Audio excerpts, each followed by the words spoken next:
Greetings, Guardians, my name is Byfear. Bungie just revealed a quick teaser for what's happening in the year ahead, and where our journey in Destiny goes next. Today I'm going to break that down for you, a little spoiler warning for those of you who don't want it, and just know that this is a public trailer, it is live, so you should probably go and watch it very soon.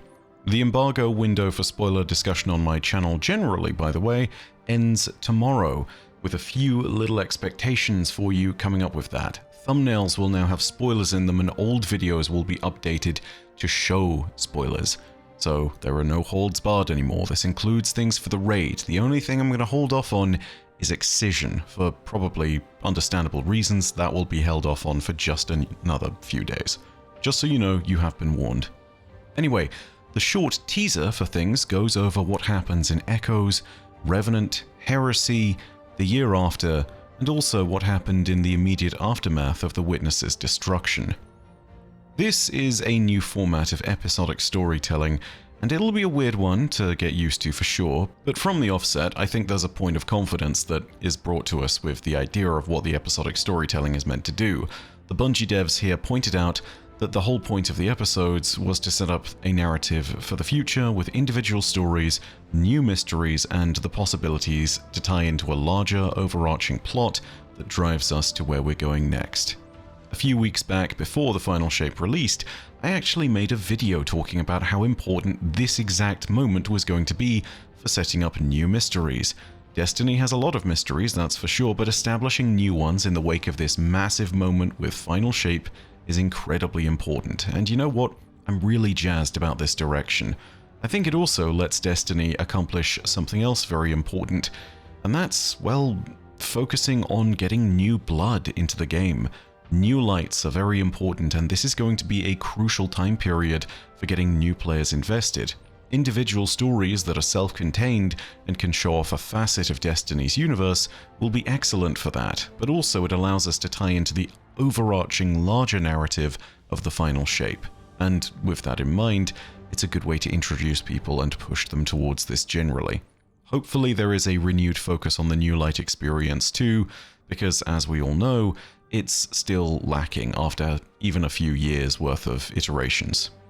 Anyway, let's focus on the big pull of the episodes, which is the narrative arc of what are known as the Echoes. In the finale mission's ending cutscene, where we're just sitting on the side of the hull of the Helm, we see 3 chunks of anomalous matter leaving the Traveler. They look like stars.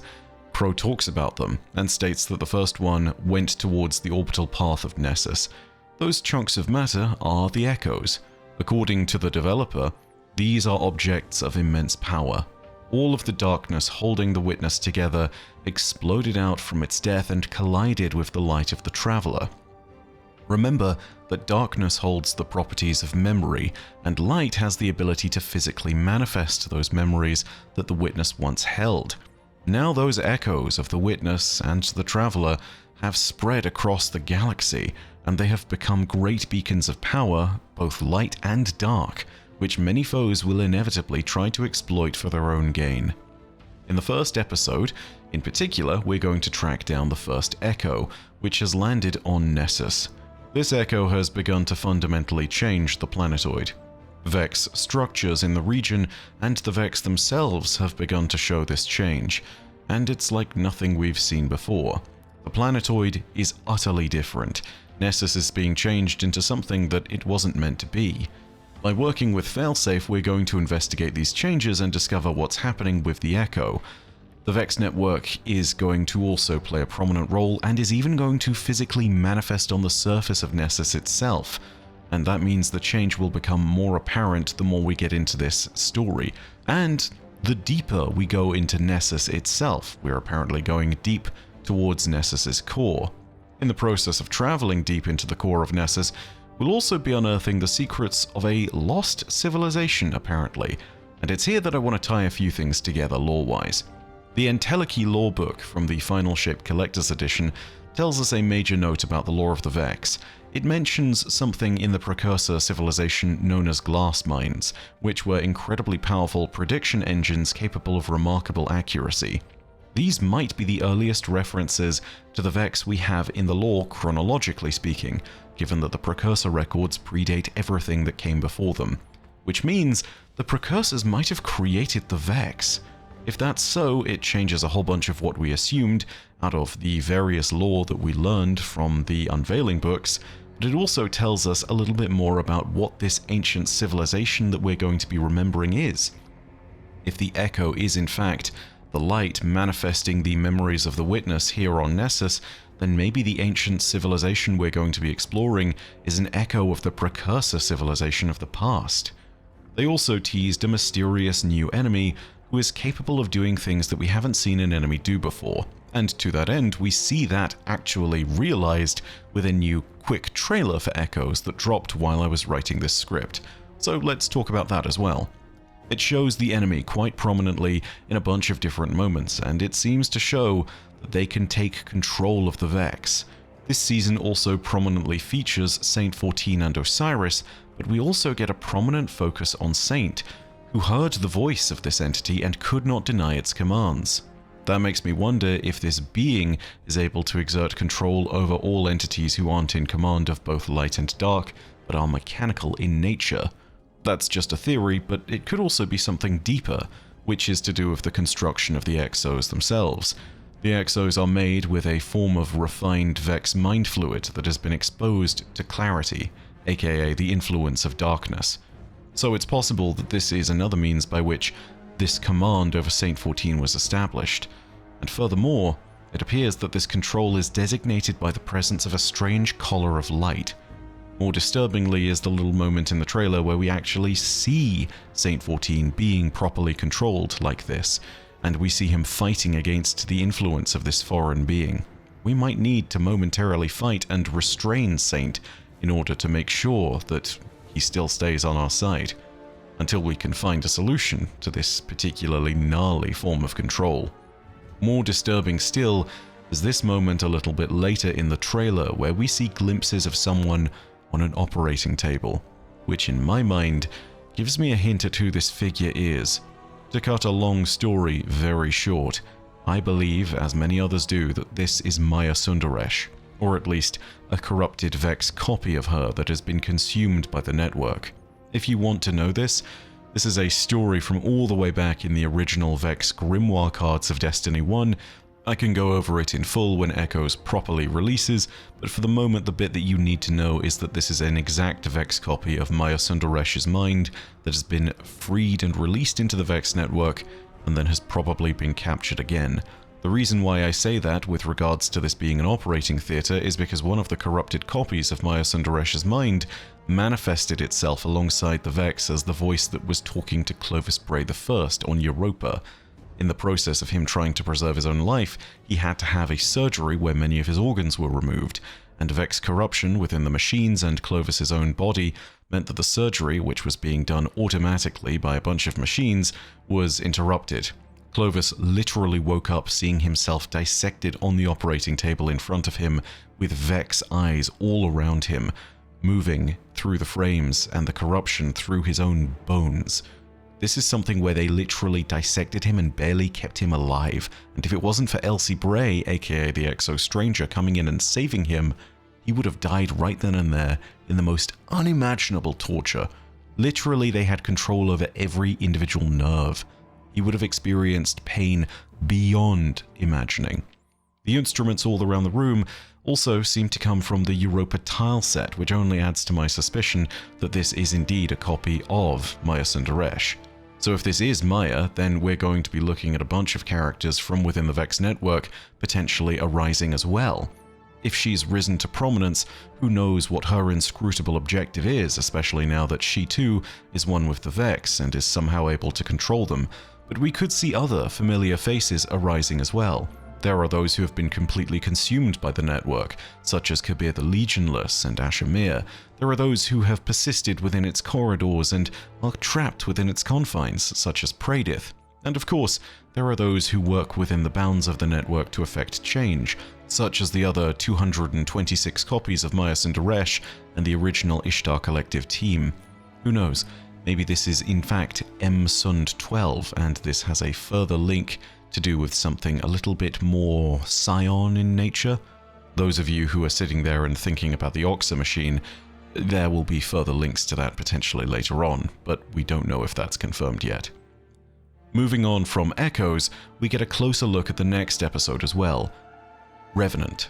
We follow the story of the Eliksni closely in this episode, and the devs described that we're hitting on this vibe of vampire slayers with a touch of Splicer mixed in, which gives me a little bit of hope for the possibility of Wrath of the Machine returning, but nothing's been mentioned on the front, so I'll hold my breath. We also don't know if Bungie has ever confirmed that, so not clear, we'll have to figure that out. In this episode, we're also apparently going to gain the title of Slayer Baron, which in Eliksni culture was reserved for the most renowned of monster hunters. This is said just as we get a shot of a trio of Eliksni facing a literal worm god. That in itself is a terrifying prospect because we know how powerful these beings are, and we've seen just what they can do in the lore of the Hive. Worm gods working with Fikrul the Fanatic, the enemy of this episode, an immortal Scorn thanks to the wish magic empowerment of Riven and Crow, who also now has one of the Echoes. It's a story that's got interesting moving parts to it already, and if he is able to harness the remainders of the Witness's loyal forces to his side and to take a campaign of vengeance in the direction of the Awoken, the Coalition, and the Guardians generally, who knows what we might see out of this.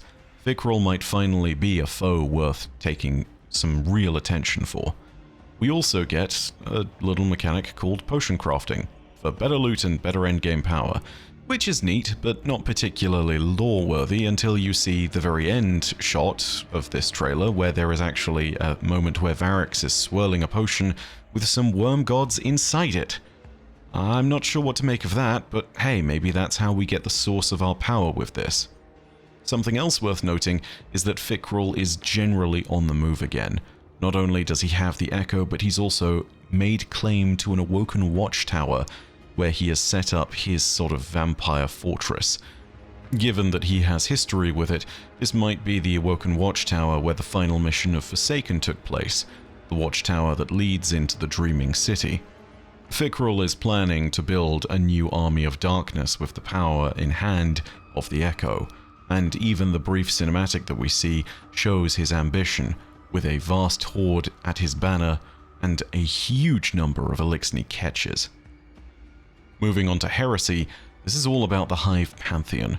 And so, at current, that's just Savathun and Xivu Arath, but as we'll see in a moment, I don't put the idea of Oryx being outside of that group down just so easily. With this moment, apparently, the Hive Pantheon is going to be dealing with massive revelations and a monumental shake-up and stress test to the point where their relationships will be changed forever. This is also apparently introducing the discovery of a new eldritch force that's been bubbling up to the surface and creating new mysteries and new possibilities. Could that be the Echo? Could it be Teox? Could it be the Winnower? Who knows? Regardless, it leads back to the Dreadnought. And yes, the Dreadnought is back, and by the way, yes, absolutely, the one Bungie dev saying fans thought we'd forgotten about the Dreadnought, very much, I'm sure, referencing me because I made a big video about it and it got a lot of views. No, that's not entirely the thing. There have been people talking about it for years. Of course, it's not just me, but the whole point is, I'm so glad it's back. The Dreadnought was awesome. If you've never played Destiny 1, you absolutely should pick up the game and its Taken King expansion just so you can experience the Dreadnought. It was Destiny's first truly great destination. The Dreadnought walked so the Dreaming City could run, so the Pale Heart of the Traveler could fly. That's how good it is. It still has secrets that are held up as great examples of how you do a destination in Destiny to this day. There is a lot of love for the Dreadnought out there. And thank God we're going back. But the Dreadnought is going to be changed. It has a new purpose and a new look to it. Apparently, layers of it are peeling back to reveal a new bone-like interior to it that is alabaster white, scary, not similar to that of the Traveler, but more like actual bone stripped down. It is meant to be an eldritch and inscrutable fortress, which will also have its aesthetic reflected in some of the new weapons as well. The armor that they bring up also discusses an interesting idea. There's the Eris's Fireteam set, and then there's the new Hive Ship Navigator armor set, which apparently explores the idea of What if we would be driving the ship? What if we were the navigators? That word, navigator? Yeah, it's a very deliberate choice, and that's for certain. Oryx's old title was the First Navigator, and at the end of The Taken King, when we see King's Fall played out in the raid, we specifically reject Oryx's title and refuse to take up the mantle of the First Navigator and ascend to become a new Taken King. There is no gameplay action for this, it's just how the story plays out. You leave the raid and you have rejected the mantle of Oryx. I think that armor set represents a new force that is somehow tempting us back towards that path that we ignored long ago. Lord knows this could be involving any number of individuals tempting us back. It could represent, as I said, the Winnower, the Echo, Teox, maybe even Toland. But it's really not clear who is at the heart of that and why Navigator here has been referenced. It's also telling me yet again that the idea of Oryx being resurrected is not so completely far-fetched. We have indeed, as best I know, recovered Oryx's remains. That doesn't necessarily mean that there aren't echoes of his past on the Dreadnought. And we still need to figure out what the hell is going on with Oryx generally, because this must be an old echo of his power. Maybe it means something more. After all, the First Navigator had intimate contact with entities beyond our own imagining. There are so many mysteries still to explore, and if there are more things to be done with the Hive, I'm really looking forward to Heretic binding them together. My gut instinct tells me that this is a moment where we'll be refocusing on the sword logic in a way that the Hive haven't even grasped yet, a true exaltation of the power of death compared to what they've been using up to this point. One last little note on this video is all about the next 11th year of Destiny, where we'll see a major release for Destiny 2 which is codenamed Frontiers. I think there's something really clear here, which is that just from this context alone, and from the nature of the story, presumably, we will be able to venture beyond the solar system for the first time.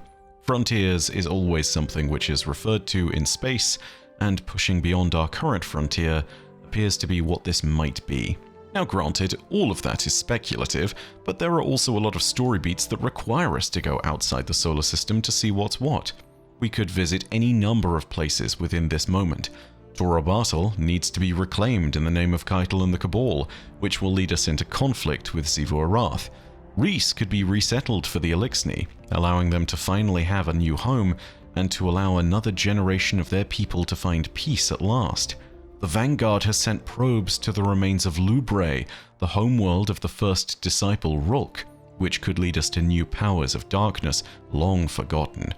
We could even venture to the Forge Star of the Vex, known as Volantis 2082. Some people say this is the Vex homeworld, I'm not so sure, but regardless, it is one of the most incredible creations of the Vex we've ever heard of, an entire solar system that is designed and controlled with the Vex's needs in mind. We might discover Callus's world of Egregor and see what presences remain within those dark, twisted fungoid roots. Or we could explore the world that the Drifter found long ago, covered in ice, monoliths, and predators of darkness that hungered for our light. I feel like we're about to enter a whole new era of Destiny based on the name alone. Who knows what we'll discover? Who knows where we'll go? Regardless of how things pan out, I won't lie, I am excited. Destiny has lots of great stories to tell in Sol, but there are also great stories to tell beyond the borders of our solar system. Destiny has been moving towards the final shape as a story beat for so long that the question of what happens next has really been a heavy one, filled with anxiety and anticipation in equal measure. This moment here gives me a lot of hope that the future will be a bright and diverse one. There is no Destiny 3 announced yet, but I have no doubt that it's being worked on. Big game-changing expansions take time, and we want it to be a good one. If Bungie needs another half-decade for the game to be in a state where it's worthy of release, I personally would be glad to wait, much as I'm sure people want it announced now. Bungie performs best when given time to make things, so we need to just stand by and let them cook. We don't want things to be rushed again. I'm pretty sure that's how we got Lightfall, and I personally do not believe we want another Lightfall. But for now, I happily look forward to Echoes, which drops in the next day or so. But that's our video for today. Thank you very much for listening. If you did enjoy the video, go ahead and leave a like, and leave your own thoughts down below in the comments section. Of course, you can also get more Destiny content by hitting subscribe and the bell next to subscribe to turn on those email notifications. But as per usual, know that your viewership, as always, has been quite enough for me, and that in the meantime, my name is Byf. Rhodacia ad Astra. I'll see you Starside.